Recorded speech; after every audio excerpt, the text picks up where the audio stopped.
sustain it. I peel garlic.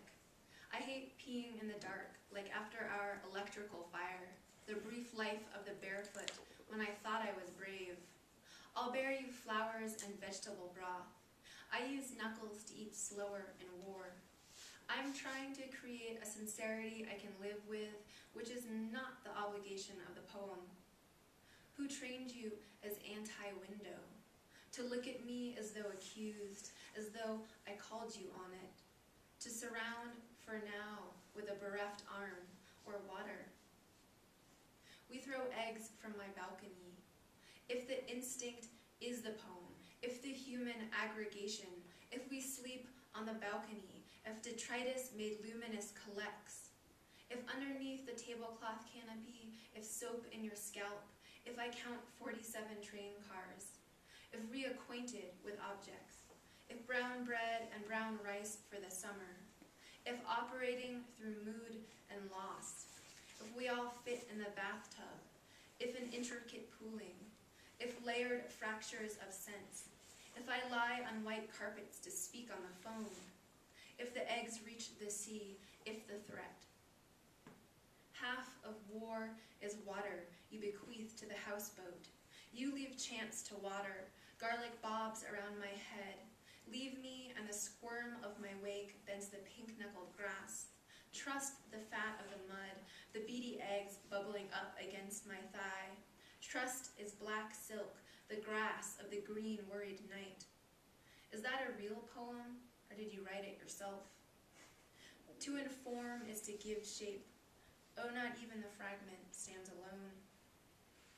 We open windows to fade the paintings.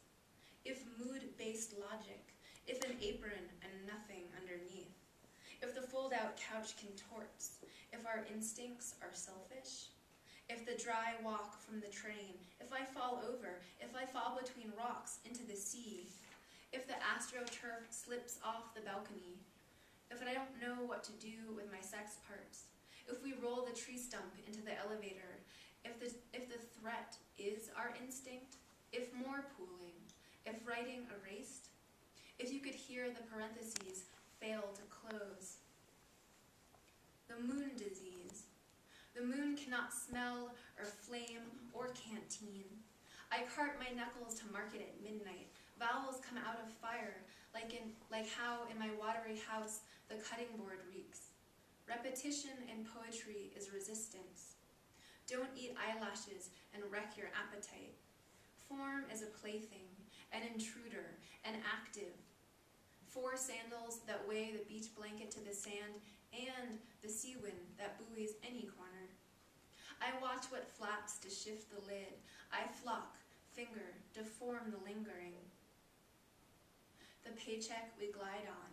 If I mildew your laundry, if I crack the ice cube tray, if the blanket's on the balcony, if the egg hits the tracks, if your bath alarms, if we lace fatty moods to the poem, if the instinct defeats me, or if the instinct defies the white carpet, if the soapy bowl dries, if curtains sustain the painting of a balcony above war, if I can't look like you, if body parts rain from the elevated train, if all my prayers are threats, if the mood pools into a sense of eggs, if we run out, we throw spare ribs, if the poem threatens, if the grass slicks the sea.